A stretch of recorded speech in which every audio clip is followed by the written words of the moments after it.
Bab 241 Nasihat Wang Juefeng. Nama, Kaisar Tertinggi Pedang Penulis, Luan Si Kuangdao. Plus matikan mengatur ulang. Di masa lalu, karena dia mengetahui beberapa gerakan, Zhao Xingcheng akan mengumpulkan sekelompok remaja huligan untuk menindas orang lain di daerah kumuh. Dia menikmati keadaan di mana orang lain takut padanya dan dia pikir itulah seharusnya menjadi orang kuat. Namun, selama kurun waktu ini, ketika dia membersihkan hatinya dari dosa dan melihat rasa hormat dan syukur dari lubuk hati mereka yang terdalam, dia merasakan betapa naifnya dia dulu.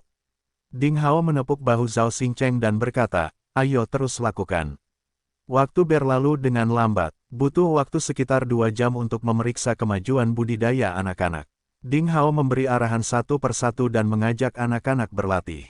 Segera, tawa terdengar di mana-mana, dan seluruh daerah kumuh menjadi penuh vitalitas. Tidak seperti periode waktu ini, semua orang merasakan tempat harapan dan tidak lagi mati. Matahari telah terbenam, di pilar-pilar besar di sekitar arena latihan terdapat obor yang menyala-nyala, mengeluarkan suara berderak, yang menyala di mana-mana di seluruh lapangan latihan. Setelah mengajar anak-anak, Ding Hao berpikir sejenak dan memanggil Zhao Xingcheng ke sisinya, berkata, "Xingcheng, saya mungkin harus meninggalkan sekte pencari ilmu pedang untuk jangka waktu tertentu dalam beberapa hari. Segala sesuatu di sini bergantung pada Anda. Kami keduanya berasal dari sini. Sebagai murid nominal dari sekte pencari ilmu pedang, saya yakin Anda dapat merawat anak-anak ini dengan baik." "Saya lega memiliki Anda." Zhao Xingcheng terkejut dan bertanya, "Saudara Ding, apakah kamu meninggalkan sekte?" Ding Hao mengangguk dan menjawab, "Ada beberapa hal yang perlu saya selesaikan."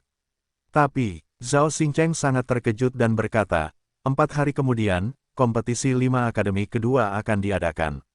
Apakah kamu tidak ikut serta? Selain itu, sejauh yang saya tahu, sekte kami umumnya tidak mengizinkan terdaftar murid-muridnya untuk pergi keluar dengan santai." Ding Hao tersenyum dan berkata, "Sekarang kompetisi 5 akademi tidak berarti bagi saya." Zhao Xingcheng memikirkan kata-katanya dan tiba-tiba mengerti. Di 5 akademi, hanya sedikit orang seperti Ding Hao yang memenuhi syarat untuk berbicara seperti ini. Jika orang lain berkata seperti itu, orang akan menertawakannya. Setelah beberapa saat, Ding Hao melanjutkan, "Ketika saya pergi, jika Anda memiliki masalah yang tidak dapat diselesaikan, Anda dapat mencari Wang Xiaoqi dan Fang Tianyi dari Akademi Kaos Hijau Timur, atau Wang Juefeng atau Simen Qiansui." Zhao Xingcheng mengangguk dengan penuh semangat dan berkata, "Saudara Ding, Anda memegang kata-kata saya. Saya akan menjaga tempat ini dengan baik." Dia tidak punya alasan untuk tidak bersemangat. Komitmen hari ini berarti dia akhirnya memasuki lingkaran Ding Hao dan mendapatkan persetujuan dari Ding Hao. Meskipun dia tidak mendapatkan sesuatu yang berguna, bagi Zhao Xingcheng, mendapatkan persahabatan Ding Hao adalah suatu kebanggaan dan kemuliaan. Melihatnya, Ding Hao tersenyum dan berkata, "Tentu saja, jangan mengesampingkan latihanmu sendiri. Saya pikir tidak ada yang akan datang ke sini untuk membuat masalah." 2 hari telah berlalu dalam sekejap mata. Ding Hao diam-diam telah membuat rencana dan persiapan dengan menghabiskan poin kontribusinya untuk menukar banyak barang dan kemudian memberitahu teman dekatnya seperti Wang Xiaoqi, Zhang Fan, Fang Tianyi, Li Chanyang, Xiao Chengxuan, dan Li Yiruo apa yang dia lakukan, dan apa yang akan mereka lakukan. Kemudian dia hendak melakukan perjalanan. Dia awalnya ingin mengucapkan selamat tinggal pada Xie Jiyu. Namun, gadis keturunan darah itu masih berada pada saat kritis untuk kekuatan darah. Di tubuhnya, sekte sangat mementingkan para murid darah dan telah mengirim para tetua untuk melindunginya dan menolak semua kunjungan. Ding Hao telah berada di sana 2 atau 3 kali, tetapi dia masih tidak bisa melihatnya, jadi dia harus menyerah. Hari ini, Ding Hao akhirnya menemukan Wang Juefeng, pria berperut hitam dan guru yang bertanggung jawab, dan mengajukan permintaannya untuk tes uji coba gratis menuruni gunung. Tes uji coba gratis. Wang Juefeng sedikit terkejut. Untuk pertama kalinya, dia tidak meremehkan Ding Hao tetapi mengerutkan kening dan berkata, "Tampaknya perjanjian 3 tahun dengan Mu Tianyang telah memberikan banyak tekanan pada Anda. Memang benar bahwa kekuatan seniman bela diri akan meningkat pesat dengan cepat, pergi ke hutan belantara untuk tes uji coba gratis dan mengalami rangsangan antara hidup dan mati, tetapi tingkat kematiannya juga cukup tinggi. Terlebih lagi, dengan kekuatanmu saat ini, Saya sarankan kamu mempertimbangkan untuk keluar untuk uji coba setelah mencapai alam prajurit bela diri, yang merupakan langkah bijak. Ding Hao tersenyum dan bertepuk tangan ringan. Ledakan, tak jauh dari situ, sebuah batu besar pecah menjadi debu. Mata Wang Juefeng berkobar-kobar. Dia terus memperhatikan Ding Hao sejenak, dan kemudian tiba-tiba senyuman muncul di wajahnya. Dia berkata, "Anak baik, meskipun kamu hanya berada di alam murid bela diri dengan 7 lubang, seranganmu sama kuatnya dengan prajurit bela diri dengan lubang 1. Kamu benar-benar monster yang luar biasa. Nah, karena kamu bisa melakukannya ini, aku akan mengabulkan permintaanmu. Lebih baik pergi keluar dan melihat dunia. Kamu tidak bisa melatih pelaut sungguhan di rumah kaca. Sudah waktunya bagimu pergi ke hutan belantara untuk mendapatkan pengalaman yang baik." Ding Hao membungkuk dan berkata, "Terima kasih, Guru Wang. Kenapa berterima kasih padaku?" Pria kulit hitam bagian perut itu menyentuh janggut di dagunya dan berkata, "Sebaiknya kamu berdoa agar kamu bisa kembali hidup-hidup." "Sial, begitu kamu pergi, peringkat Akademi Kaos Hijau Timur kita pasti akan turun. Aku sangat kesal saat memikirkan hal ini." Ding Hao hanya tersenyum dan tidak mengatakan apapun. "Yah, kamu telah menyebabkan banyak masalah sebelumnya. Jika orang tahu bahwa kamu pergi keluar untuk berlatih, mereka mungkin akan bersekongkol melawanmu secara diam-diam." Guru berjanggut itu menyentuh dagunya, berpikir sejenak, dan berkata, "Baiklah, jangan ganggu orang lain. Turun saja gunung dengan tenang. Saya akan mengumumkan kepada publik bahwa kamu akan berlatih dan menutup pintu bagi orang luar, yang mana akan kurangi bahaya dan masalahmu." Ding Hao berkata sambil tersenyum, "Saya sudah memikirkan hal ini sebelumnya. Karena Anda sangat bersedia membantu saya, maka saya harus berterima kasih." "Dasar bocah nakal, kamu mengharapkan ini." Pria berperut hitam itu merasa kesal. Dia berpikir sejenak dan mengeluarkan 3 lempengan batu seukuran telapak tangan, menyerahkannya, dan dengan sungguh-sungguh berkata, "Ketiga lempengan batu safir ini adalah senjata magis tambahan 6 tingkat, yang masing-masing berisi pukulan penuh kekuatan saya. Namun, semuanya adalah barang habis pakai. Anda dapat menyimpannya dan mungkin itu akan menyelamatkan hidup Anda di saat kritis." Ding Hao mengambil piring-piring itu dan melihatnya dengan cermat. Pelat safir berbentuk P itu seperti UFO yang telah menyusut berkali-kali. Di permukaannya tertulis prasasti rumit dengan ketebalan dan panjang berbeda. Seperti bintang di seluruh langit, prasasti itu padat dan banyak, yang berisi kekuatan dahsyat yang sangat tak terlihat. Ding Hao cukup berterima kasih. Meskipun pria berperut hitam ini sering meremehkan murid-muridnya dengan ekspresi yang menyebalkan, dia memperlakukan semua orang dengan baik, terutama Ding Hao. Dia selalu baik pada Ding Hao. Hari ini dia memberi Ding Hao hadiah yang sangat berharga. "Terima kasih, Guru Wang." Ding Hao membungkuk dengan jujur. "Ini akan menjadi ucapan terima kasih terbaik bagiku jika kamu bisa kembali hidup-hidup." Wang Juefeng menghela nafas. Untuk beberapa saat, dia kemudian menambahkan, "Baiklah, saya akan mengajarimu kitab suci pencarian pedang Taixuan tingkat berikutnya. Kamu bisa mempraktikkannya sendiri di hutan belantara. Selama metode pengembangan mental dasar, kitab suci pencarian pedang Taixuan adalah metode budidaya tingkat atas peringkat manusia. Sangat cocok untuk murid bela diri dan prajurit bela diri. Anda masih dapat menggunakan metode ini untuk melatih meridian kedua, yang kecil tangan. Setelah Anda membuka yin kecil tangan dan yang kecil tangan secara menyeluruh, dan telah melatih semua 18 titik akupuntur, sekte akan mempersiapkan Anda dengan keterampilan yang lebih baik." Menurut tradisi Kota Damai, 4 gerbang utama di sekitar Kota Damai akan ditutup sepenuhnya saat matahari terbenam setiap hari untuk mencegah invasi roh jahat dan binatang buas. Hari sudah hampir siang. Kepingan salju besar berjatuhan, matahari terbenam berwarna merah darah, dan awan merah mempesona melayang di langit. Para prajurit yang menjaga gerbang barat daya mulai menutup gerbang tersebut. Gerbang besi setinggi 100 meter itu perlahan-lahan menutup karena aksi mekanisme penutupan, mengeluarkan semburan suara yang keras seperti rengekan binatang buas. Ketika gerbang besi ditutup seluruhnya, di belakang gerbang tersebut, sebuah baut besar seberat 250.000 kg perlahan-lahan akan dipasang dan kemudian seluruh kota tidak akan bisa dihancurkan. "Hei, lihat, di sana," kata seorang tentara yang terkejut sambil menunjuk ke kejauhan. Dia menemukan sesuatu di sana. Saat laki-laki lain menoleh, mereka melihat, di kejauhan, antrian panjang salju bergulung dengan cepat, seperti anak panah yang terbang. Segera, ia menempuh jarak beberapa mil dan mendekati mereka. Sangat cepat. Apakah itu monster? Kata seorang prajurit dengan gugup. Tidak, itu seorang ksatria. Wajah sang kapten penuh dengan keterkejutan. Ini sangat cepat. Tiba-tiba masa merasakan angin kencang bertiup disertai suara kuda yang meringkik. Seorang ksatria muda telah mendekati mereka. Pemuda itu berusia sekitar 14 atau 15 tahun, dengan wajah seperti batu giok dan alis panjang yang lancip. Matanya cerah dan dia ramping dan heroik. Tubuhnya mengirimkan kekuatan wajah dan semangat kepahlawanan. Di bahunya ada Scottish Fold putih yang sangat lucu yang sepertinya sedang tidur. Itu seperti bola salju. Kuda putih yang ditunggangi pemuda itu tingginya sekitar 2,5 meter, dengan gigi seperti pedang dan otot keras yang ditutupi bulu kuda putih. Itu seperti batu giok putih halus yang diukir oleh seorang ahli seni. Kuda itu penuh dengan kekuatan ledakan. Ada sehelai bulu kuda merah di dahinya, yang memberinya momentum seperti singa liar atau naga liar. Itu adalah kuda ilahi yang tak tertandingi seolah-olah itu adalah binatang spiritual dari langit. Pria yang tampan, pedang yang sangat indah, kuda yang sangat indah dengan momentum naga. Kepala tentara ditempatkan di gerbang sepanjang tahun dan telah melihat banyak orang berbakat datang dan pergi, tapi dia belum pernah melihat pemuda tampan seperti itu.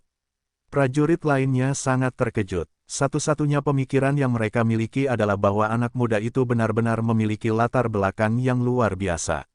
Mungkin dia adalah murid inti dari sekte besar dan dia ada di sini untuk ujian percobaan. Kakak-kakak, maaf atas keterlambatan ini, tapi saya sudah bepergian selama berhari-hari. Apakah akan lebih mudah jika saya mengizinkan saya memasuki kota? Pemuda itu tampak baik hati dan tersenyum lembut. Haha. Tidak apa-apa, gerbangnya belum benar-benar ditutup. Sobat, kamu bisa masuk ke kota. Tolong, kapten kecil prajurit itu tertawa dan memerintahkan orang-orang untuk menyingkir. Pemuda itu memberi hormat dengan tangan terlipat dan berkendara ke kota dan menghilang ke jalanan di kejauhan. Apakah pemuda ini seorang jenius dari sekte pencari ilmu pedang? Dia pasti berasal dari sekte besar. Terlepas dari apapun, kuda yang ditungganginya pastilah kuda dewa legendaris. Binatang singa naga dari Provinsi Salju, yang menduduki peringkat 3 teratas dalam daftar tunggangan dewa di seluruh salju negara. Nilainya puluhan ribu emas. Kita tidak mampu membeli kuda seperti itu seumur hidup.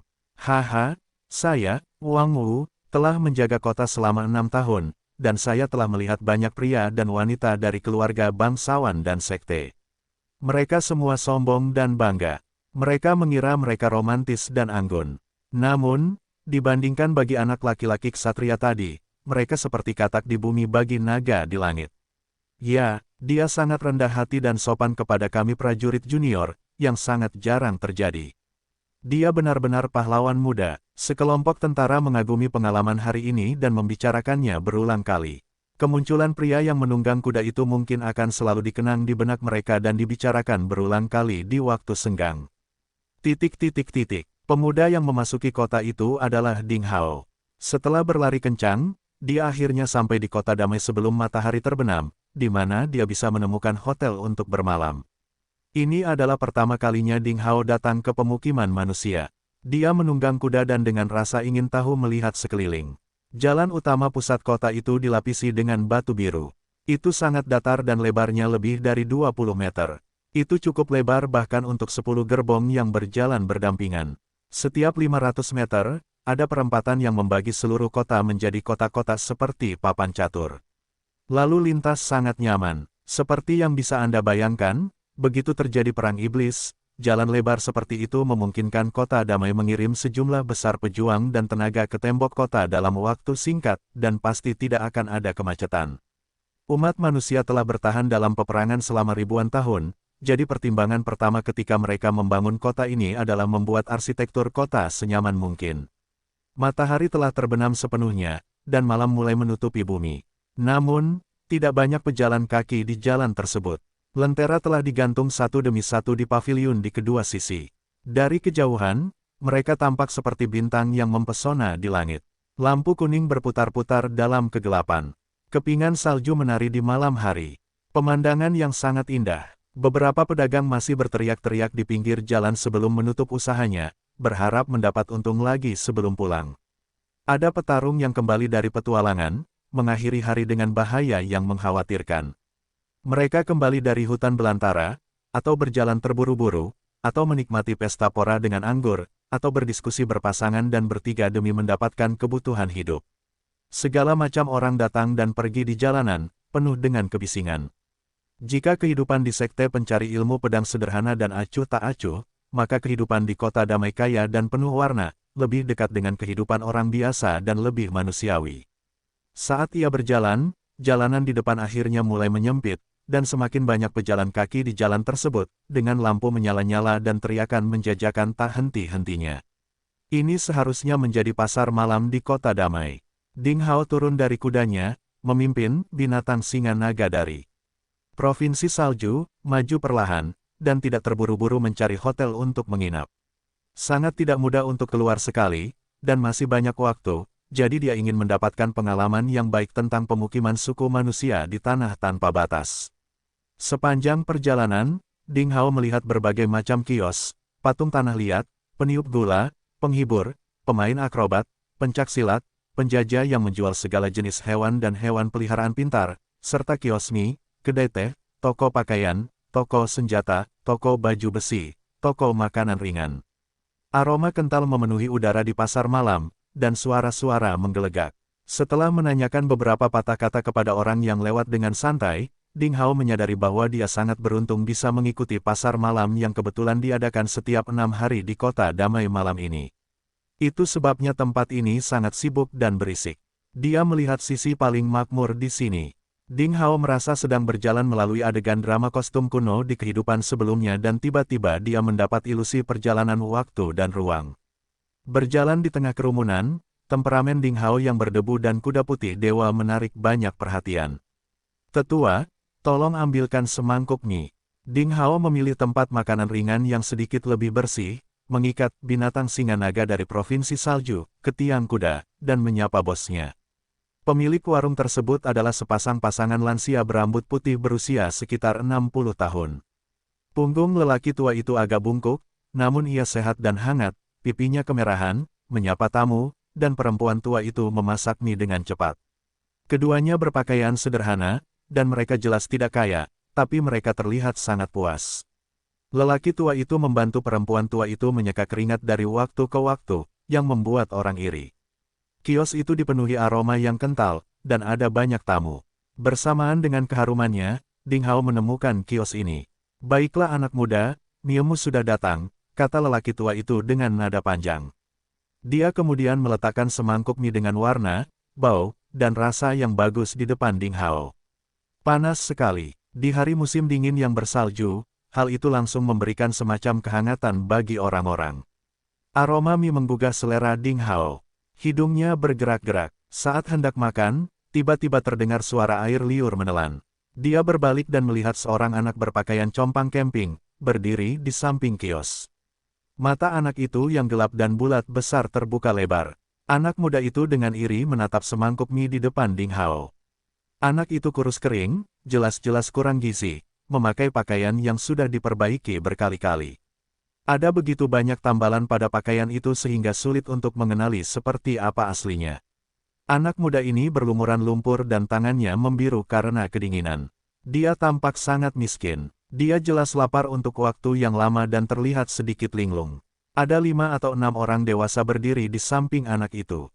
Mereka semua kekurangan gizi, pucat dan kurus, berpakaian compang camping, dan tidak selaras dengan suasana bising di pasar malam. Mereka semua tampak malu dan malu. Mungkin mereka datang karena bau mie dan mau tidak mau menelan ludah. Ayah, aku lapar, bisik anak itu. Suaranya renyah dan merdu seperti suara burung oriole.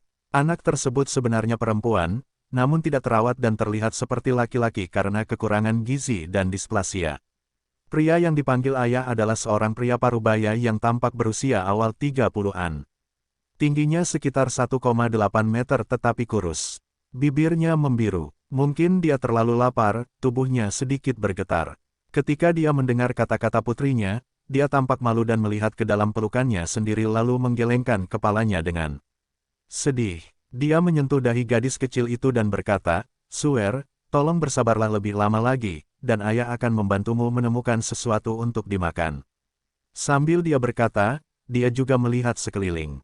Ketika dia melihat ada sisa makanan, dia akan mengerahkan keberaniannya untuk meminta beberapa, tetapi setiap kali orang-orang memerintahkan pengemis ini untuk menjauh. Saat dia berjalan dari kejauhan, beberapa pedagang dengan jijik melambai dan menyuruhnya pergi. Pengemis sialan, mencuri makananku, apakah kamu ingin mati? Seorang pejuang muda kekar berdiri dan berteriak. Dia melambaikan tangannya dan ayah gadis kecil itu terpana. Hanya karena pria parubaya itu ingin menuangkan sedikit sup yang dimakan petarung ini untuk putrinya. Pria parubaya itu jatuh ke tanah dan mengetuk dengan keras. Darah mengalir keluar dari sudut mulutnya. Teman-teman lainnya dengan cepat mengangkat pria parubaya itu. Mereka marah dan sedih tetapi mereka tidak berani berkata apa-apa. Gadis kecil itu bergegas menemui ayahnya dengan panik, dan air mata kristal menetes. Dia menangis, "Ayah, ayah, Suer tidak lapar. Suer tidak lapar sama sekali." Melihat ini, Ding Hao menghela nafas dalam hatinya. Intinya, Land of Infinity adalah dunia yang dingin di bawah hukum rimba yang berlaku. Kemakmuran pasar malam tidak mampu menutupi tragedi kaum lemah. Bullying selalu terjadi di mana-mana. Entah bagaimana, suasana hati Ding Hao yang awalnya baik hancur total oleh adegan ini. "Sial, kamu sudah mengambil barang-barangku. Apakah kamu akan pergi begitu saja? Berhenti dan bayar." Prajurit muda itu sangat agresif dan galak hanya karena hanya tersisa sedikit sup di dasar mangkuk. Dia meminta 10 tael perak dari ayah gadis kecil itu. Saya tidak punya uang Pak, saya tidak berani." Pria parubaya itu gemetar ketakutan. "Kamu tidak punya uang, apa yang ada di tanganmu?" Prajurit muda itu tersenyum muram dan meraih lengan pria parubaya itu. Pria parubaya itu tidak menguasai seni bela diri, jadi dia tidak bisa menghindari penangkapan pria itu. Mantel lusuhnya disambar dan dirobek. Beberapa batangan perak diluncurkan. "Tidak, tolong, ini adalah uang terakhir yang diberikan penduduk desa kami kepada kami. Kami perlu menggunakannya untuk menyewa pejuang penjaga." Orang-orang parubaya dengan gila-gilaan bergegas, mencoba mengambil kembali uang itu, dan teman-temannya bersikap jahat saat ini, putus asa untuk datang dan mengepung petarung muda di tengah. "Haha, Hicks, apakah kamu ingin mengalahkanku bersama-sama?" Pemuda itu mencibir dan menepuk meja. Dentang, selusin pria kuat berdiri. Mereka semua adalah pejuang, membawa senjata, ekspresi garang. Nafas mereka sangat kuat. Sekilas, mereka pastilah para pejuang pengembara yang telah membunuh orang. Mereka mencibir dan mengepung 8 pengemis di tengah. "Kamu, aku." Kelompok parubaya itu ketakutan dan memohon, "Tuan, tolong, perak ini benar-benar uang yang menyelamatkan jiwa. Para pejuang penjaga di desa kami hilang. Kami harus menggunakannya untuk mempekerjakan beberapa pejuang penjaga baru.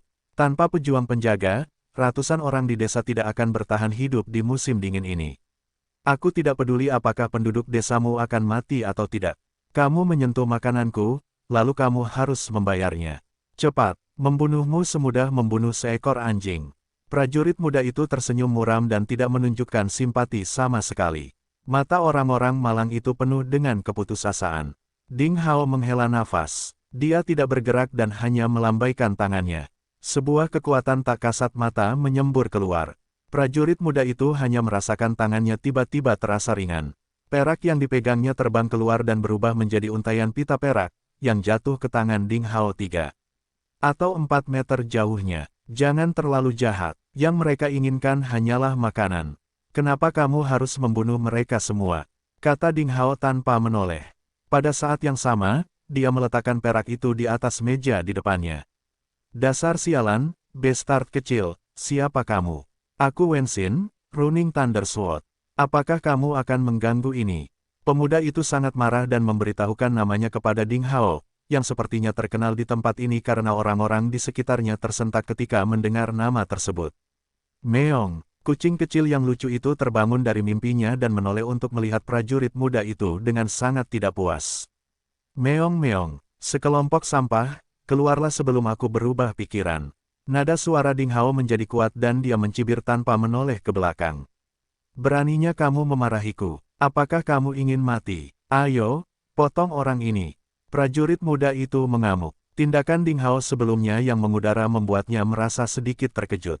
Dia melambaikan tangannya sehingga sekelompok prajurit ganas mengeluarkan senjata mereka dan bergegas menuju Ding Hao dari belakang. Hati-hati, gadis kecil itu tidak bisa menahan diri untuk tidak berteriak. Tanpa menoleh ke belakang, Ding Hao mengayunkan backhand prajurit itu.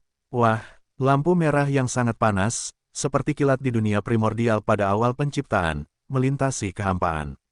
Mencemooh, mencemooh, mencemooh. Serangkaian suara robekan terdengar. Saat berikutnya, prajurit muda dan teman-temannya tampak membeku untuk tetap di tempat mereka berada, menyaksikan senjata patah di tangan mereka seperti jatuh ke dalam gua es dengan rasa dingin di hati.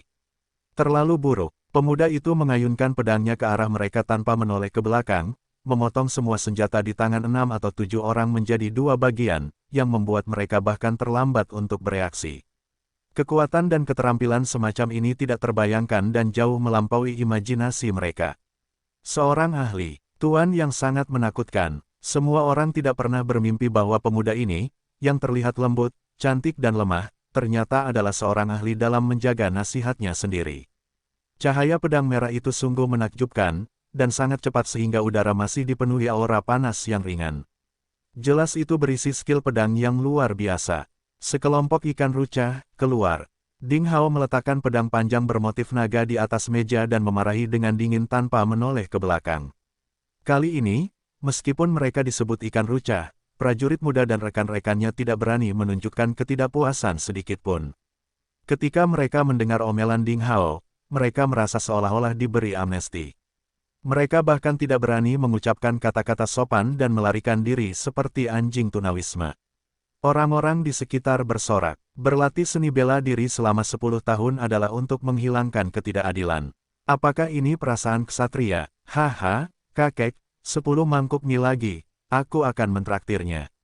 Ding Hao tertawa keras, lalu tersenyum kembali dan melambai kepada gadis kecil itu, berkata, adik perempuan, kemarilah, aku akan mentraktirmu sesuatu, oke. Gadis kecil itu linglung, dia kembali menatap ayahnya, lalu ke Ding Hao yang tersenyum, dan akhirnya muncul selangkah demi selangkah. Mendekati Ding Hao, gadis kecil itu mengangkat kepalanya, dengan matanya yang besar dan gelap sejernih dan murni seperti mata air musim gugur di aliran pegunungan. Kakak laki-laki, Suir dapat melihat bahwa kamu adalah pria yang baik. Haha, gadis yang sangat baik. Kakak laki-laki, pria yang baik, mentraktir mumi.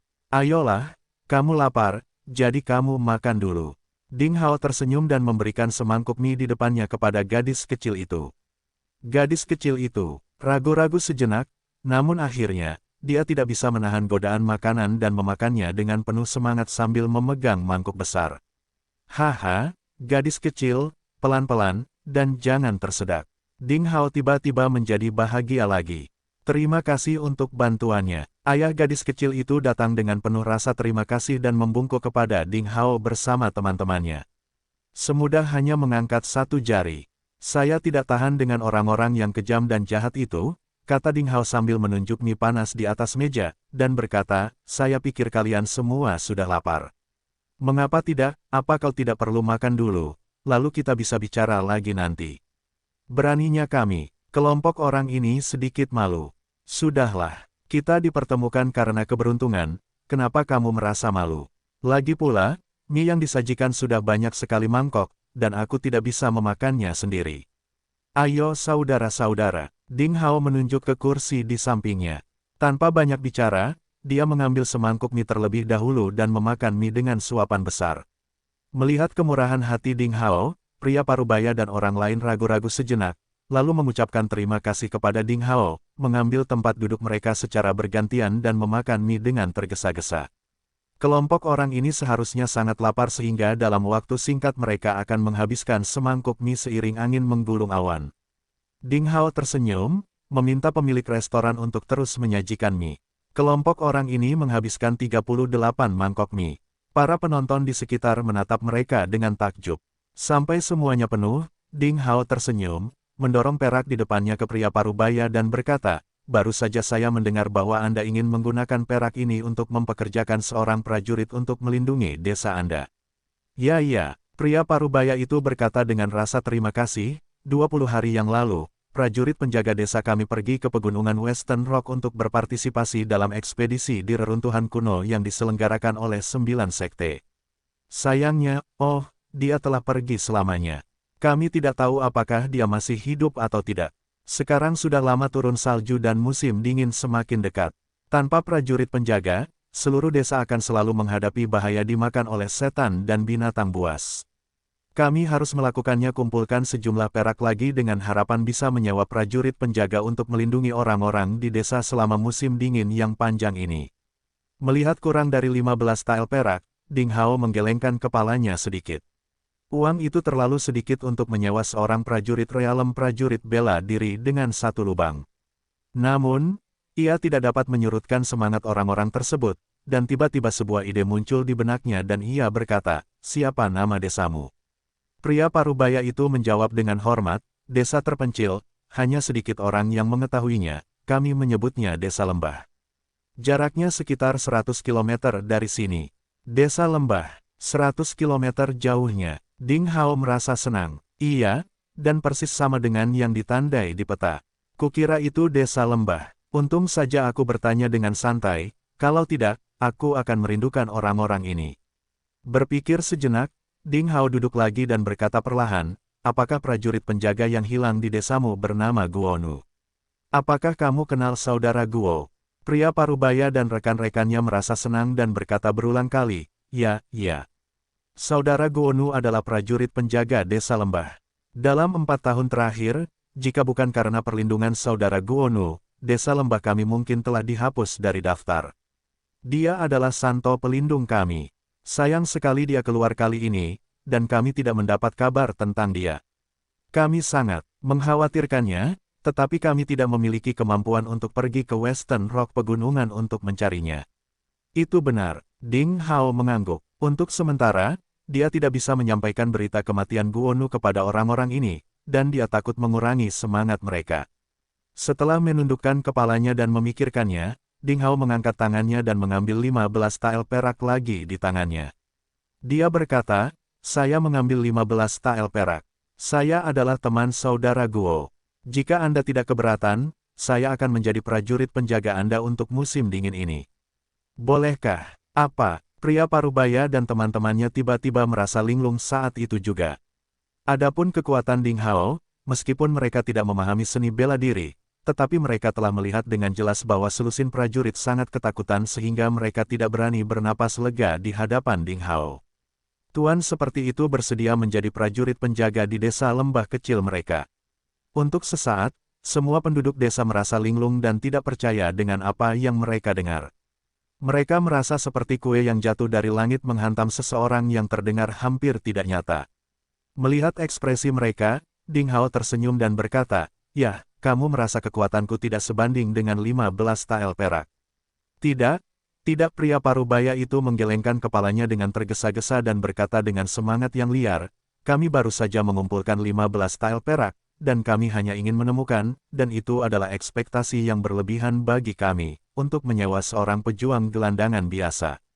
Tanpa diduga, saya merasa bahwa Anda dengan penampilan yang mengesankan bukan berasal dari keluarga biasa dan Anda harusnya berasal dari keluarga kaya dan bangsawan. Anda bersedia datang ke desa kecil kami, dan kami benar-benar tidak dapat mempercayainya. Ya, jika Anda benar-benar bisa pergi ke desa lembah kami, dan itu bagus sekali." Beberapa orang tampak bersemangat. "Atas nama 160 orang di desa, saya ingin mengucapkan terima kasih atas kebaikan Anda." Beberapa orang berlutut di tanah dan mereka sangat gembira hingga air mata mereka hampir keluar.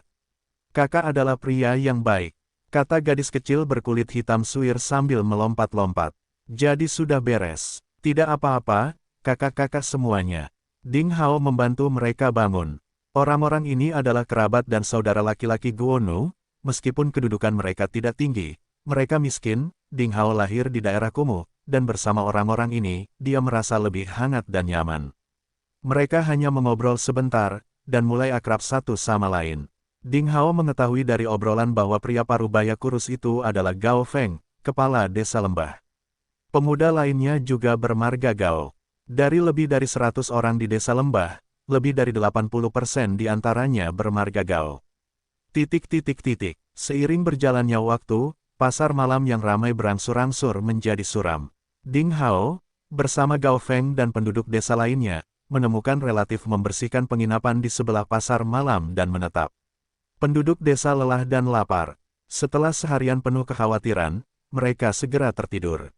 Ding Hao kembali ke kamar, beristirahat sebentar dan mulai melakukan budidayanya. Kali ini, Ding Hao tidak ingin menarik perhatian orang lain, dan dia tidak ingin identitas aslinya dikenali, jadi dia tidak menggunakan pedang berkarat tetapi pedang bentuk naga ketika dia mulai bertarung. Yang dia dorong adalah teknik pedang membakar ki api di dantian tengahnya di dada. Sebelum dia kembali ke sekte pencari ilmu pedang, Ding Hao bermaksud menggunakan teknik pedangnya untuk bertarung dengan orang lain. Ding Hao duduk bersila di tempat tidur dengan pikirannya tenggelam ke dalam dantian menjalankan satu pedang untuk memulai teknik perjalananmu. Dia mulai mengolah ki api yang menyala-nyala. Setelah integrasi, Crystal of Extreme yang Skyfire, benih api ki yang menyala di tengah dantian di dada telah berubah menjadi kuning keemasan dengan bentuk bola seperti bintang abadi yang bersinar cemerlang. Seluruh laut kesadaran dantian dan bahkan tubuhnya seperti ruang kosmik. 7 lubang halus sebelumnya di saluran Ren memancarkan sinar halo, berputar selamanya dengan sendirinya, dan ini memiliki hubungan yang sangat misterius dengan benih ki seperti planet yang berputar mengelilingi bintang tetap. Tidak heran jika Master Pedang dan Master Pedang mengatakan bahwa alam semesta adalah kebenaran terbesar dan jalan besar tidak terlihat, tetapi mereka memiliki jejak yang harus diikuti. Segala sesuatu di dunia terkandung dalam tubuh manusia. Dalam beberapa hal, tubuh manusia dikatakan sebagai miniatur alam semesta dengan misteri yang tak terbatas.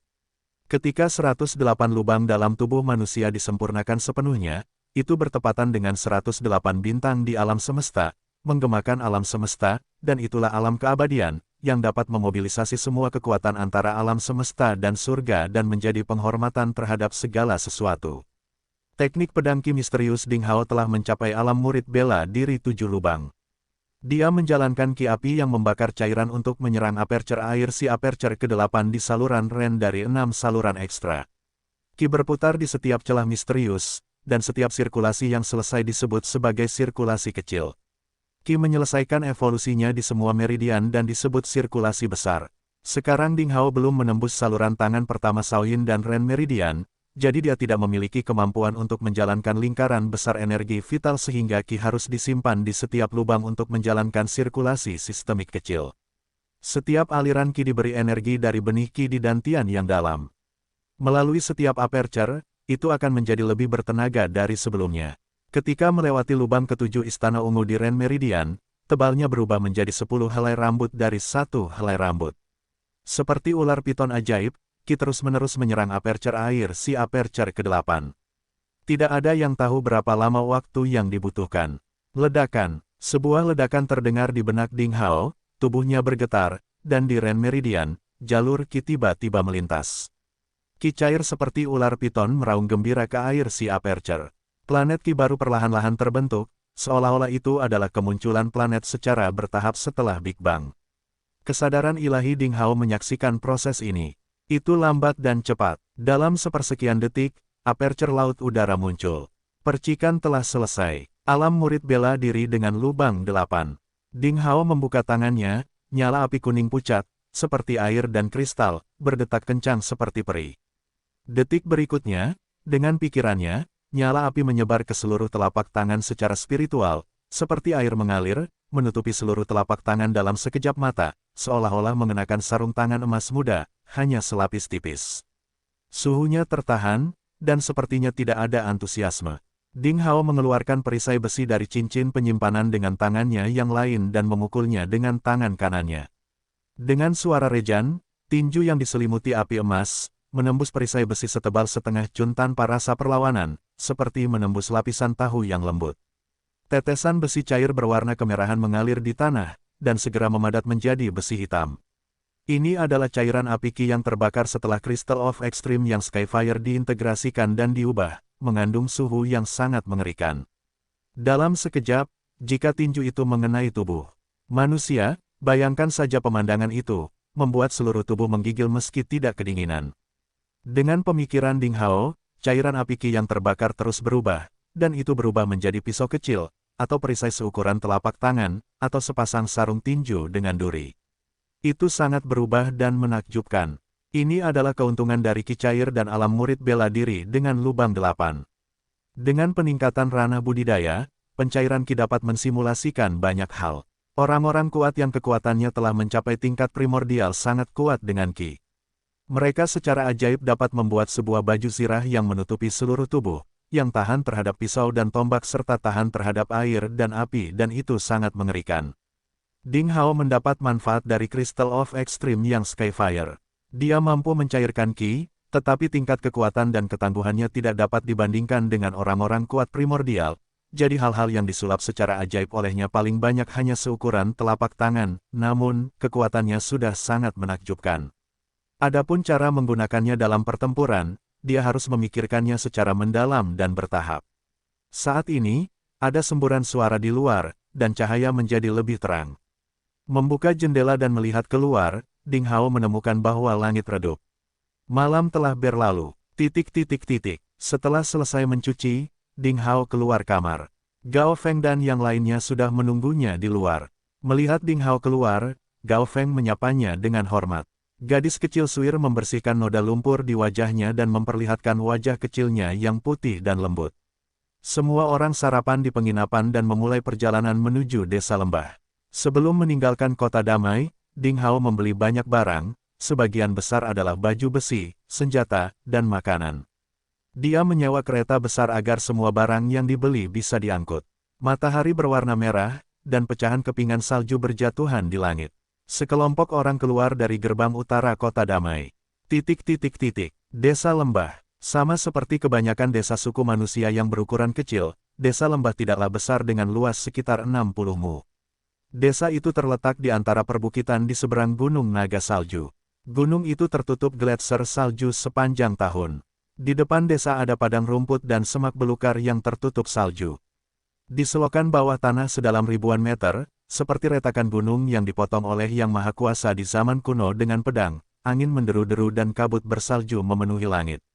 Seluruh desa dibangun menghadap gunung, panjang dan sempit dari timur ke barat. Sebuah jalan utama membentang dari ujung timur desa ke barat, diapit oleh rumah-rumah dari batu dan batu es. Desa itu dikelilingi oleh tembok batu, batang kayu besar, dan balok es, yang tingginya lebih dari 50 meter. Segala jenis duri membeku di dalam es.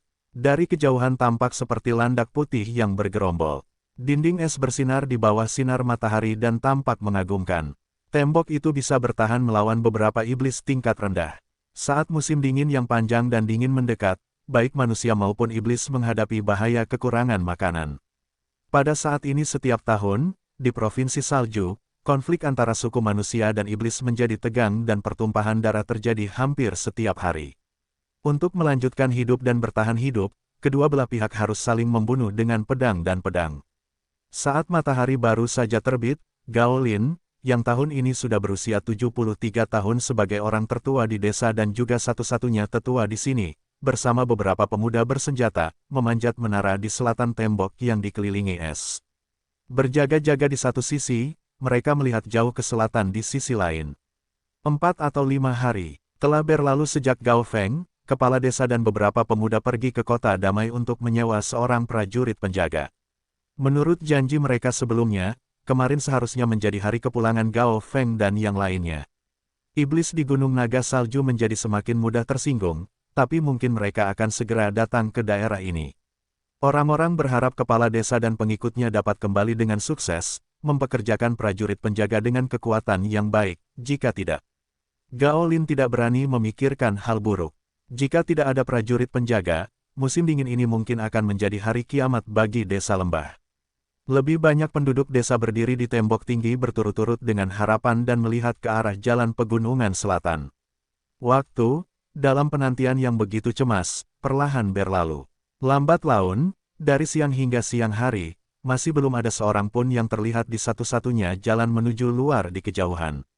Tetua, mengapa kepala desa dan yang lainnya belum kembali? Seorang pemuda yang tampak berusia 18 atau 19 tahun, dengan alis tebal, mata besar, dan sikap agak heroik, tak sabar menunggu sambil memegang tombak berujung besi di tangannya. Gao Jian, jangan bicara omong kosong. Dengan alis putih terangkat, Gaolin menyela bocah nakal itu. Gaolin membuka mulutnya, tapi tidak berani menjawab. Lihat, ada pergerakan di kejauhan. Seseorang tiba-tiba berteriak karena terkejut. Tiba-tiba mereka melihat ke arah jalan pegunungan di selatan. Di kejauhan pertemuan langit putih dengan tanah, selusin titik hitam muncul. Kemudian titik-titik hitam menjadi lebih jelas. Mereka pastinya bukanlah iblis atau hewan lain, tapi bayangan manusia yang bergerak sangat cepat. Apakah kepala desa dan teman-temannya sudah kembali? Gaolin merasa sangat terkejut, tetapi saat berikutnya, wajah lamanya yang penuh kerutan membeku, dan kemudian dia menjadi ketakutan. Pergi cepat, kerahkan orang-orang kita untuk pertahanan. Bersiaplah di menara pertempuran. Orang-orang itu berasal dari desa Naga Darah. Sebuah spanduk putih panjang tiba-tiba berkibar di jalan pegunungan yang jauh dengan gambar naga berdarah panjang dengan gigi dan cakar tergambar. Itu mengambang oleh angin utara. Naga itu tampak hidup, berkeliaran di langit dan penuh aura darah jahat. Spanduk itu dipegang oleh seorang ksatria muda dengan baju besi lengkap berwarna hitam dan ringan. Di belakang ksatria kekar ini, pasukan kavaleri yang terdiri dari 30 atau lebih datang dengan raungan, seperti angin jahat hitam bertiup antara langit putih dan bumi dengan kecepatan tinggi, dan dalam gemuruh kuku, sekelompok ksatria muncul di bawah dinding kristal es di desa Lembah Segera. Dari jarak yang lebih dekat, keganasan para ksatria ini bisa terlihat. Baju besi hitam semua orang berlumuran darah. Semua kuda besar berambut hitam. Di bawah kepala kuda tergantung beberapa kepala manusia dan mereka membeku kaku. Ekspresi panik di wajah-wajah itu masih terlihat jelas dan dapat dibedakan. Rupanya, mereka dibunuh belum lama ini. Orang-orang ini seperti pasukan kematian yang keluar dari neraka. Armor ksatria itu ditutupi dengan darah merah beku dan es perak. Para ksatria dengan keheningan yang khusyuk menghembuskan udara putih, dan udara itu seperti kabut hantu menyebar. Dari waktu ke waktu seekor kuda mendengus, dan itu membuat suasana semakin menegangkan dengan niat membunuh yang tak terlukiskan. Di dinding, penduduk desa Lembah hampir tercengang. Kebanyakan orang sangat ketakutan sehingga mereka tidak dapat berbicara. Beberapa dari mereka bahkan ketakutan hingga gemetar dengan tangan memegang tombak panjang yang bergetar. Mereka menjadi pucat dengan ekspresi putus asa. Hampir semua orang pernah mendengar segala macam rumor tentang desa Naga Darah. Kelompok bandit gunung ini adalah yang terbesar dalam radius 250 km, dan mereka terkenal haus darah dan kejam. Mereka datang dan pergi dengan angin menderu, berlari liar di gunung naga salju sehingga tidak ada yang berani menantang mereka. Mereka menggeledah karavan, menjarah desa-desa dan merampok orang serta uang. Mereka melakukan segala macam hal. Jika ada yang melakukan perlawanan, mereka akan kehabisan tenaga dan bahkan unggas serta anjing pun tidak luput, mereka melakukan pembantaian massal yang kejam. Namun, para bandit ganas ini juga tahu bahwa mereka tidak boleh mengeringkan kolam untuk menangkap semua ikan. Untuk desa-desa dalam jarak 50 km yang menunjukkan kepatuhan terhadap desa Naga Darah, dana perlindungan dipungut selama 4 musim dalam setahun. Selain itu, mereka tidak lagi menjarah. Oleh karena itu, banyak desa serupa termasuk desa Lembah yang dapat bertahan. Di gerbang, seorang ksatria dengan baju besi hitam, sebagai kepalanya, bertubuh kekar dan tampak setinggi 2,5 meter dan tampak seperti menara besi. Dia sedang duduk tegak di atas kuda setengah iblis yang besar dan agak berlebihan, Black Wind Beast. Dia botak, wajah dan kulit kepalanya dipenuhi tato duri biru, yang membuatnya semakin ketakutan. Pria bertato berkepala plontos, dengan mata sedikit menyipit dan secercah samar rumput hijau di kedalaman pupilnya, tampak dingin seolah matanya yang dingin tidak seperti mata manusia. Pria botak bertato ini seharusnya menjadi kepala para ksatria. Mendongak, dia menyadari ketakutan di mata penduduk desa di dinding dan dia sangat menikmatinya dengan mabuk.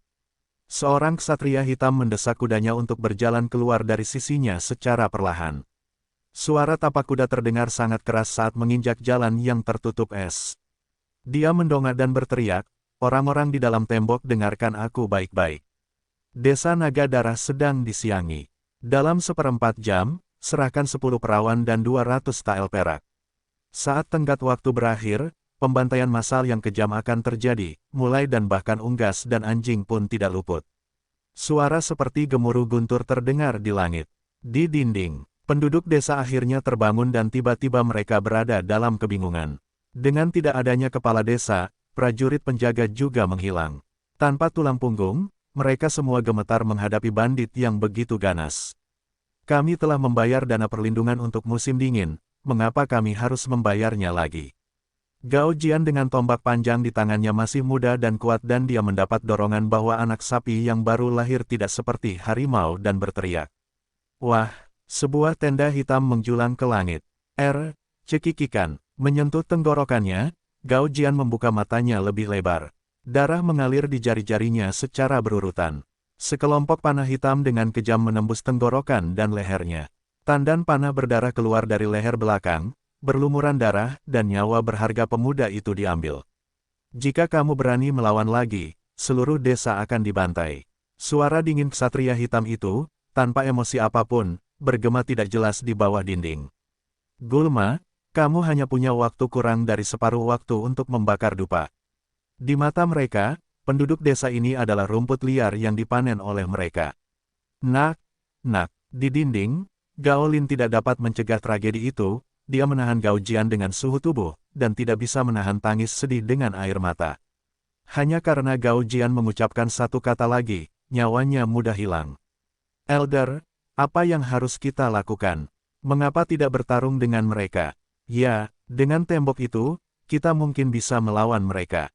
Kami tidak mampu membayar begitu banyak uang, dan kami tidak bisa begitu saja memberikan anak-anak kami kepada setan-setan ini tanpa daya.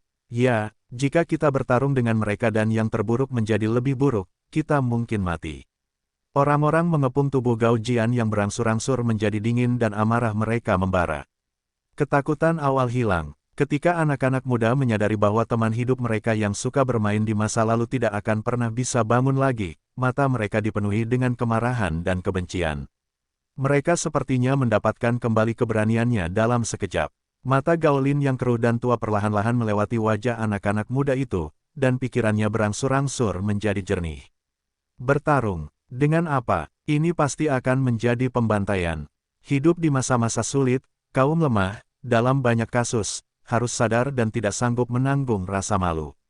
Usianya sudah lebih dari 70 tahun, meskipun dia meninggal, tidak masalah. Tapi wajah-wajah muda di hadapannya. Mereka adalah garis keturunan dan harapan desa lembah. Gao Lin menggelengkan kepalanya. Saat dia membuat keputusan akhir, sebuah suara kejam terdengar. Kamu masih punya 10 detik. Setelah 10 detik, tidak ada perak yang dibayarkan dan tidak ada perawan yang ditawarkan. Seluruh desa akan berlumuran darah dan tidak ada ayam atau anjing yang akan selamat. Suara ksatria hitam itu sedingin es misterius dan bergema di salju. 10, 9, 8, 7. Bau darah meresap ke dalam kehampaan. Suara ini terdengar seperti palu yang berdetak di hati setiap penduduk desa, yang membuat mereka menjadi pucat dan jantungnya berdebar kencang. Tampaknya Dewa Kematian sedang menghitung mundur. Sebagai orang bijak tertua di desa, Gao Lin tampak muram dan memikirkan satu hal yang tersisa di desa. Dia akan membuat keputusan yang sulit, tetapi pada saat ini, dia tidak tahu kenapa tiba-tiba dia melirik ke jalan pegunungan di selatan di kejauhan dari sudut matanya. Dengan pandangan sekilas ini, tiba-tiba dia mengarahkan pandangannya ke arah itu. Karena di jalan pegunungan di kejauhan, tiba-tiba muncul puluhan bintik hitam kecil dan mendekati desa lembah, tidak cepat dan tidak lambat. Tiba-tiba jantung Gao Lin berdebar kencang. Apakah kepala desa akan kembali? Pasti kepala desa yang kembali dengan prajurit penjaga sewaan. Sial, kenapa mereka kembali saat ini? Sebelum satu batang dupa dibakar, seluruh masyarakat berdoa agar kepala desa segera kembali. Namun kini mereka berharap kepala desa dan rekan-rekannya tidak muncul. Bahkan jika dengan 15 tael perak, kepala desa benar-benar menyewa seorang prajurit penjaga, tapi prajurit itu tidak akan menandingi lebih dari 30 bandit ganas dari desa Naga Darah dan dia mendekati kematian. Gao Lin sedang mencoba melakukan sesuatu untuk memperingatkan kepala desa dan rekan-rekannya, tapi saat ini. Neih, suara meringkik kuda yang nyaring dan ceria menembus angin dan salju, dan terdengar jelas dari kejauhan. Ksatria lapis baja hitam adalah orang pertama yang menyadari bahwa kerumunan di kejauhan sedang mendekat. Tiba-tiba hati Gao Lin menjadi dingin. Tampaknya kepala desa dan rekan-rekannya tidak bisa lepas dari bencana hari ini. Namun, yang tidak dia pikirkan adalah, saat berikutnya, sesuatu yang tidak terduga terjadi. Mendengar suara kuda itu meringkik, kuda-kuda para bandit dari desa Naga Darah tiba-tiba menjadi gelisah. Bahkan ada di antara mereka yang berprestasi buruk hingga buang air besar dan pipis secara tiba-tiba. Mereka mengerang di tempat, berlutut di tanah dengan kaki depan, sehingga tim yang tertib tiba-tiba menjadi sangat kacau.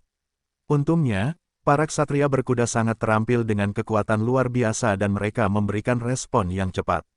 Dalam kutukan kemarahan, para ksatria menarik kendali dengan kuat dan memaksa kuda mereka untuk berdiri kembali. Wajah pria raksasa bertato tebal itu berubah. Karena dia terkejut saat mengetahui bahwa kuda setengah iblisnya, Black Wind Beast, tampil tidak normal secara tidak terduga. Itu sangat menakutkan. Jika bukan karena responnya yang cepat, mungkin dia akan membodohi dirinya sendiri. Diketahui bahwa kuda setengah iblis ini, binatang angin hitam, hampir diklasifikasikan sebagai binatang buas dan sangat ganas. Saat kuda biasa mendekati kuda setengah iblis ini, kuda biasa akan menjadi ketakutan. Tapi kenapa kuda setengah iblis itu takut berperilaku begitu buruk oleh tetangga kuda lain? Itu karena pria raksasa bertato botak itu mendongak dan menemukan bahwa seorang pria berjubah panjang dengan kuda putih sedang berlari ke arahnya seperti atopan. Dalam sekejap, pria itu telah tiba. Pada saat ini, mereka akhirnya melihat wajah ksatria itu dengan jelas. Ternyata dia adalah seorang anak laki-laki berusia 14 atau 15 tahun yang kekanak-kanakan, namun pemuda dengan temperamen luar biasa ini tampan dengan alis berbentuk pedang dan hidung berbentuk bale babi. Kuda yang ditungganginya sungguh di luar kebiasaan. Satu orang dan satu kuda memberi orang ilusi momentum yang kuat. Pria raksasa botak dan bertato, dengan matanya yang bersinar hijau, memusatkan seluruh perhatiannya pada kuda putih pemuda itu. Apakah itu binatang singa naga dari Provinsi Salju? Pria raksasa ini memiliki mata yang bagus, dan sekilas dia mengenali garis darah kuda putih. Suara tetangga bisa membuat kuda setengah iblis binatang angin hitam merasa ketakutan dan gelisah dan hanya 3 kuda teratas dalam daftar kuda di Provinsi Salju yang memiliki kemampuan seperti itu. Berhenti, seorang ksatria hitam keluar dari kerumunan, mencoba menghentikan anak laki-laki itu mendekat. Ada senyuman tipis di wajah pemuda tampan itu. Dia dengan lembut menggoyangkan kendali bantalannya, dan kuda putih itu tiba-tiba melompat ke udara seolah-olah memiliki sayap. Kuda itu terbang lebih dari 100 meter dari atas kepala ksatria hitam dan terus mendarat di bawah tembok. Kuda yang menawan, semua orang kagum. Penatua di tembok kota, apakah Anda Penatua Gaolin? Tanya pemuda tampan itu setelah dia menghentikan kudanya. Suaranya tidak nyaring, tapi kental di salju dan terdengar jelas oleh semua orang. Itu karena kemampuan bela dirinya yang kuat, yang mengejutkan para ksatria hitam dan mereka tidak berani meremehkan anak ini. Saat Gaolin melihat pemandangan ini dari tembok kota, tiba-tiba ada secercah harapan di hatinya. Dia dengan cepat menjawab dengan lantang, "Ya.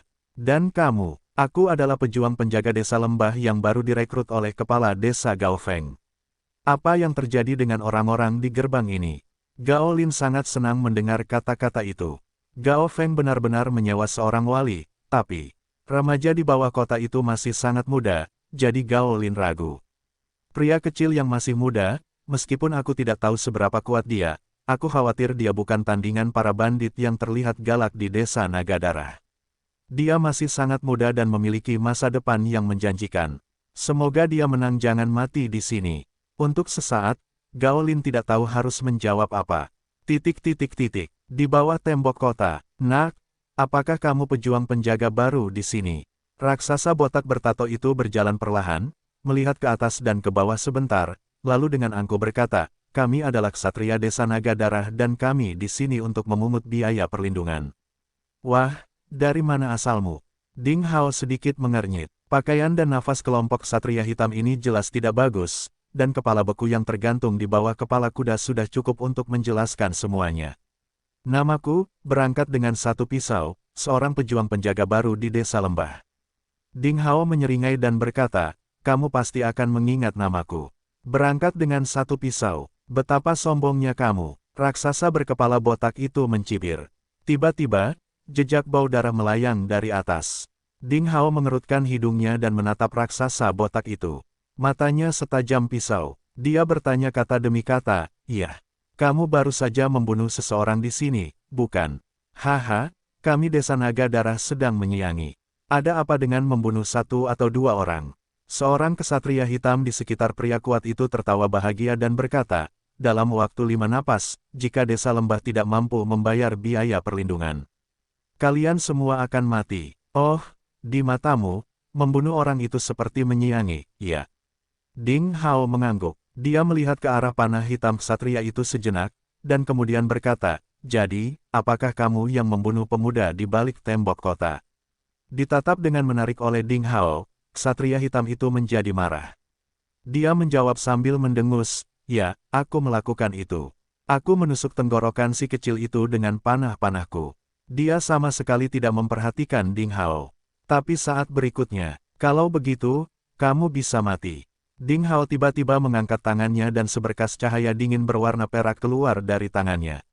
Itu adalah belati terbang. Ksatria lapis baja hitam itu mencibir dan berpikir, teknik senjata tersembunyimu sangat buruk. Beraninya kamu pamer di depanku. Dia memegang pegangannya dengan tangannya dan hendak menarik pedangnya keluar dan menghalangi cahaya dingin. Tapi di saat berikutnya, pedang terbang itu tiba-tiba berakselerasi dengan cara yang luar biasa. Itu tampak seperti aliran sungai yang paling mempesona dan menarik perhatian di malam yang gelap. Ksatria hitam itu melihat cahaya menghilang di depannya dan kemudian merasakan tenggorokannya dingin. Dia membeku di punggung kuda dan kekuatannya telah menghilang sementara pedang panjangnya yang seringkali tak terkalahkan hanya tercabut 1 inci. Ada suara tumpul di tenggorokannya. Dia berseru dengan luar biasa, kok tiba-tiba begitu cepat. Sebelum dia menyelesaikan kata-katanya, dia jatuh dari kudanya dan mati. Belati terbang dengan gagang halus telah menembus tenggorokan dan lehernya sepenuhnya, yang persis sama dengan cara Gao Jian, pria dari desa lembah yang telah dibunuh oleh ksatria ini sebelumnya, meninggal. Semua ini terjadi dalam sekejap. Semua ksatria hitam lainnya, termasuk raksasa berkepala pelontos, tidak pernah menyangka kalau bocah ini berani menyerang lebih dulu di hadapan begitu banyak lawan.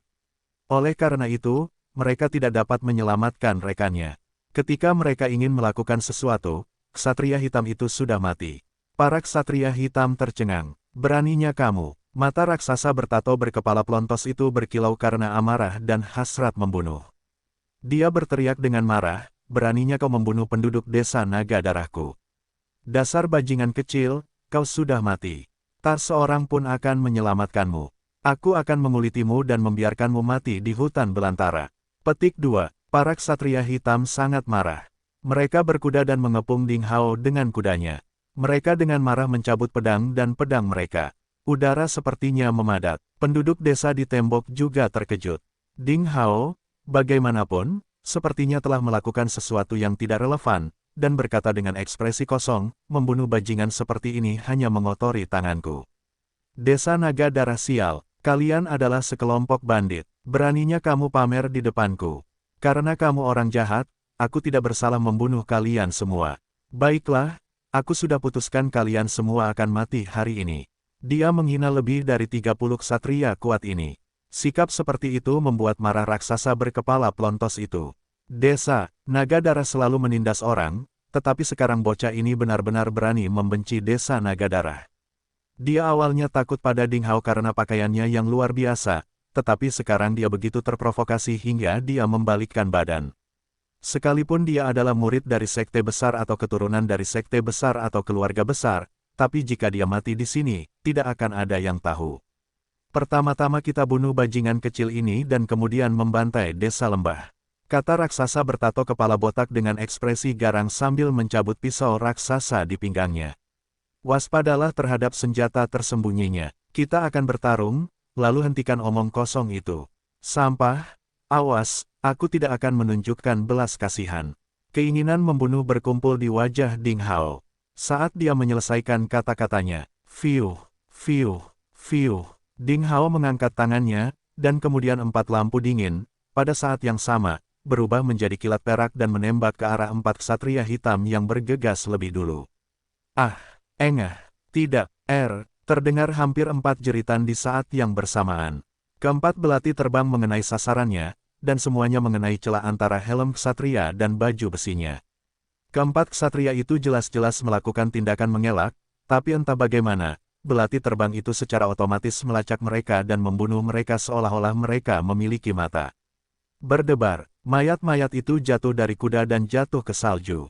Ding Hao tertawa dan mengangkat tangannya lagi dan 4 belati terbang lainnya berubah menjadi cahaya perak dingin, terbang keluar dari tangannya dan meninggalkan serangkaian hantu di kehampaan. Fiuh, fiuh, fiuh. Belati terbang yang tajam terbang melintasi udara, dan 4 ksatria hitam lainnya segera jatuh ke dalam kuda, dibunuh dengan kejam oleh belati itu. Serangan belati terbang, sinar cahaya dingin. Petir perak mencapai semua sasaran. Ksatria hitam lainnya sangat terkejut, dan pada saat ini, mereka akhirnya menyadari betapa mengerikannya belati terbang itu. Anak laki-laki ini jelas menguasai keterampilan senjata tersembunyi yang sangat kuat, yang mengandung makna mendalam. Orang-orang biasa tidak bisa menghindari serangan itu sama sekali. Jika para ksatria lainnya masih tidak menganggapnya serius, mereka akan ditembak mati oleh belati terbang yang menakutkan sebelum mereka mendekati anak itu. Di atas tembok kota, Gao Lin dan penduduk desa menyaksikan dengan penuh semangat. Mereka tidak pernah menyangka bahwa kepala desa benar-benar mempekerjakan pemuda sekuat itu hanya dengan 15 tael perak. Keahliannya dalam menggunakan senjata tersembunyi sangat mengagumkan dan mempesona.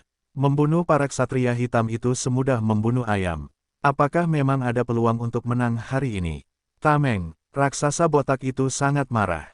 8 ksatria hitam masing-masing melepas perisai bundar hitam dari belakang, meletakkan perisai di depan mereka, sepenuhnya melindungi wajah dan leher mereka yang terbuka, dan pada saat yang sama, mereka mendesak kuda mereka dan bergegas mendekat.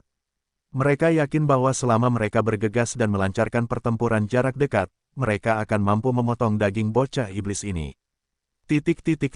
Ding, ding, ding, 4 belati terbang ditembakkan ke perisai, memicu serangkaian percikan api. Para ksatria merasakan kekuatan besar pada perisai mereka dan pergelangan tangan mereka gemetar seolah perisai mereka ditembak oleh palu raksasa. Mereka sangat terkejut. Mereka tidak pernah mengira belati terbang pemuda ini memiliki kekuatan yang begitu menakutkan. Tak heran jika ke-8 sahabatnya tewas dalam sekejap.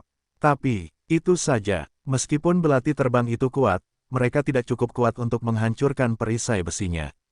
Tanpa ancaman belati terbang, bocah ini adalah seekor harimau tanpa cakar, bukan?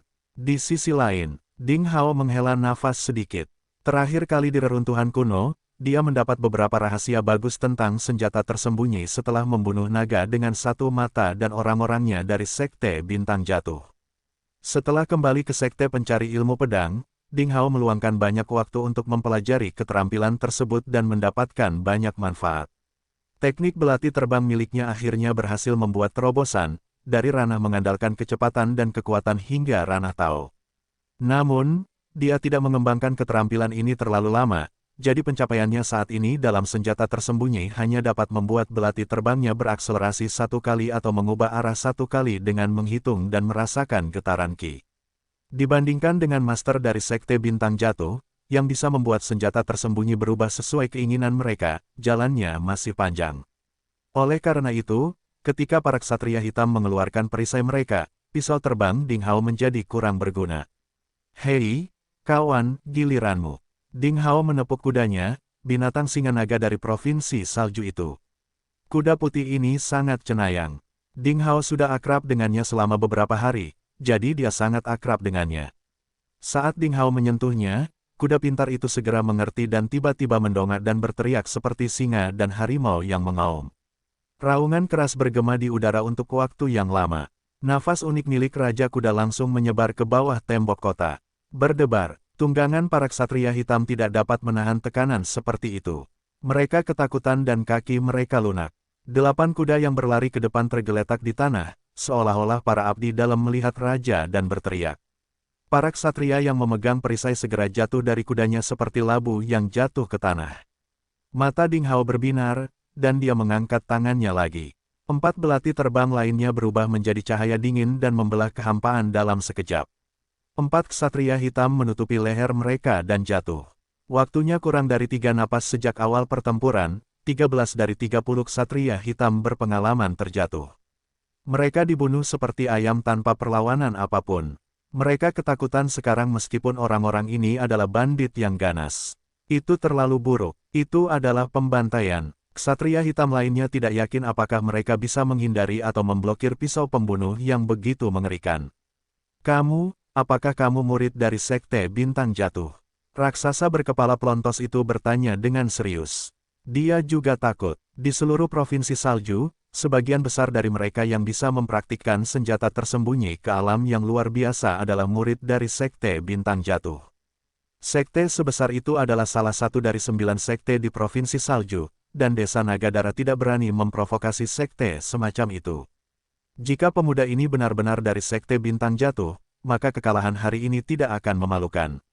Sial, kamu adalah murid Sekte Bintang Jatuh. Semua anggotamu adalah muridnya. Murid-murid Sekte Bintang Jatuh semuanya sampah. Pria itu sebenarnya mengira Ding Hao adalah salah satunya, yang membuat Ding Hao marah. Dia meraih tangannya dan menyentuh pinggangnya, tapi tidak merasakan apapun. Dia melihat ke bawah dan menemukan bahwa tidak ada belati terbang yang tersisa. Dia tidak punya pisau terbang. Salah satu ksatria hitam melihat gerakan Ding Hao dan berteriak kegirangan. Haha, turunlah, pergi dan bunuh dia. Raksasa berkepala botak itu sangat gembira dan turun dari kudanya, melambaikan pisau raksasa dan dengan cepat bergegas mendekat. Ada lampu hijau berkedip di sekujur tubuhnya. Karena kamu bukan murid Sekte Bintang Jatuh, maka matilah. Wood Fighting Ki, dan prajurit bela diri dengan satu bukaan. Ding Hao langsung menilai kekuatan sebenarnya dari raksasa botak ini. Pantas saja mata lelaki ini selalu memancarkan cahaya hijau yang bukan milik manusia. Ternyata itu adalah atribut Ki-nya. Namun, orang ini pasti salah berlatih, jadi lampunya berwarna hijau aneh. Sambil berpikir, Ding Hao pun turun dari kudanya. Dia mengulurkan tangan kanannya ke udara. Saat lampu merah menyala, pisau darah bentuk naga miliknya muncul di tangannya. Dia dengan sungguh-sungguh berdiri di sana dengan kaki selebar bahunya. Napasnya sangat stabil. Dia meletakkan pisau panjangnya di depan dadanya, dan ada cahaya merah samar berkedip di tubuhnya dan udara di sekitarnya menjadi panas. Dia menatap raksasa botak itu dengan cermat. Rambut dan pakaian hitamnya menari-nari di udara dengan hasrat bertarung yang kuat di matanya. Alasan saya keluar kali ini adalah untuk mendapatkan pengalaman bertarung, dan pertarungan ini dapat memberikan apa yang saya inginkan.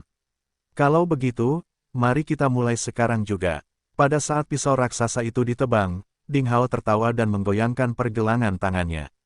Dia memegang pisaunya di kedua tangannya dan menyerang. Ledakan, terdengar suara logam yang keras. Dampak dahsyat tersebut menyebabkan angin kencang, meniupkan salju dan es. Ding Hao gemetar tetapi tidak mundur.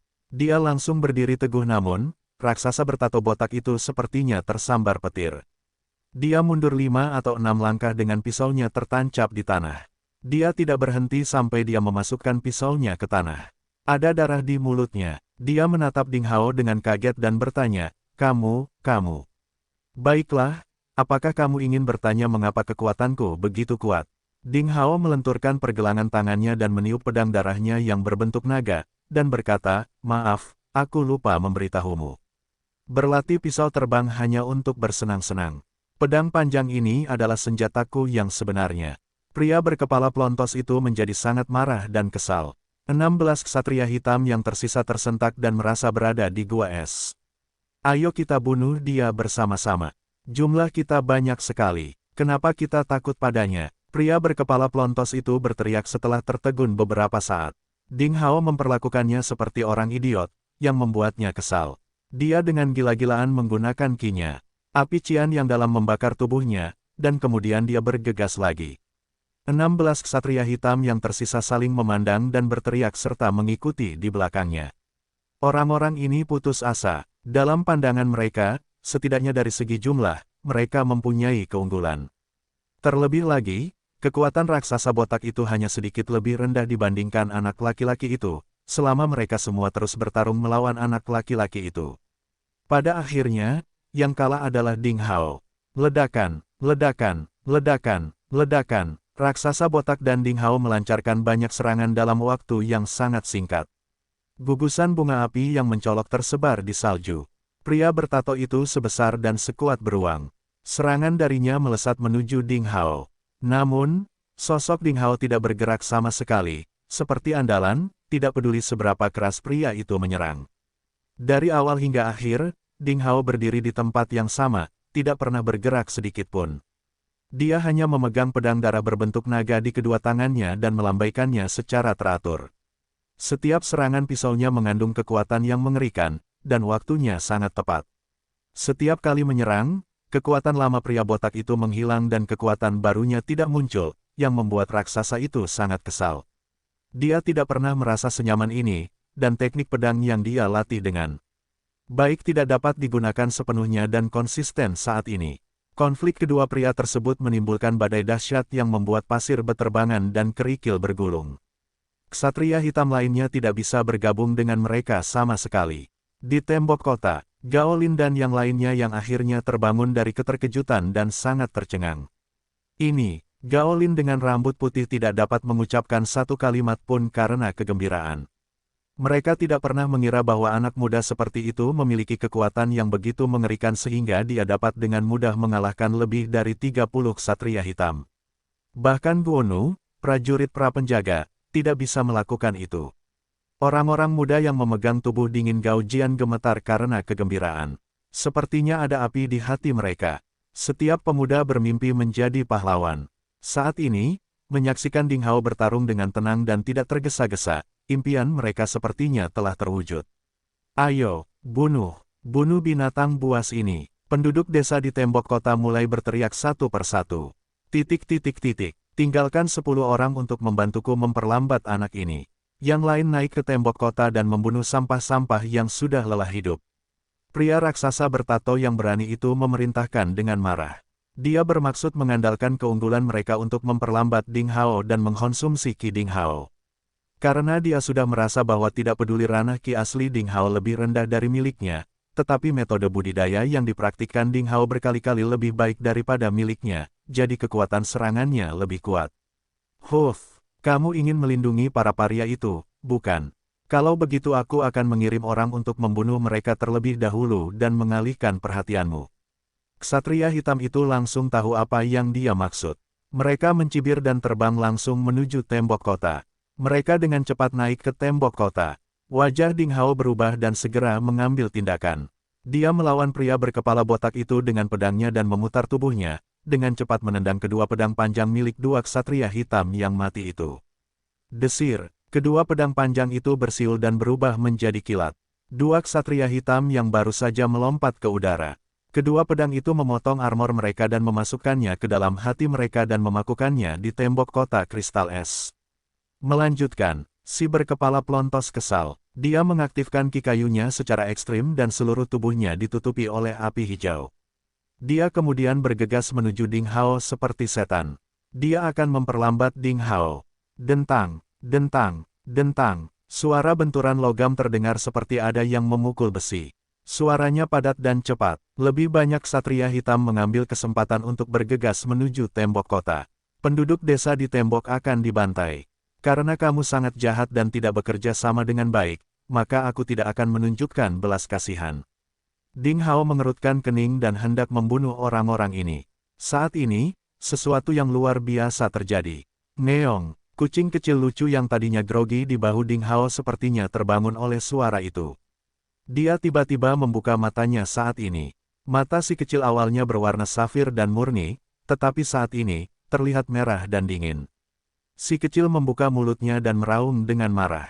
Namun, kali ini bukan mengeong, tapi melolong. Suaranya seperti harimau dan naga, dan bahkan bumi pun mulai bergetar. Saat berikutnya, sesuatu yang aneh terjadi. Kepala kucing kecil itu tiba-tiba membengkak seperti balon. Dengan cepat menjadi sebesar kereta. Mulutnya yang berwarna merah jambu yang indah berubah menjadi mulut yang besar, dengan gigi-gigi cemerlang berkilau yang setajam pedang. Hal ini terlihat sangat lucu karena tubuh si kecil masih sebesar tangan manusia sehingga terlihat sangat tidak proporsional. Sebelum raksasa berkepala pelontos itu mengambil tindakan, dia hanya merasa dirinya diselimuti kegelapan dan kemudian dia tidak tahu apa-apa. Pemandangan ini agak menyeramkan di mata orang lain. Kepala besar kucing kecil yang lucu itu dengan cepat mengulurkan tangan dan menahan lelaki besar itu di mulutnya, meninggalkan dua kakinya di luar. Lalu kucing kecil yang lucu itu melambaikan kepalanya dan menelan lelaki botak itu. Ketika orang-orang tidak bereaksi, kepala besar itu tiba-tiba menyusut tajam, dan dalam sekejap, berubah kembali ke ukuran normal.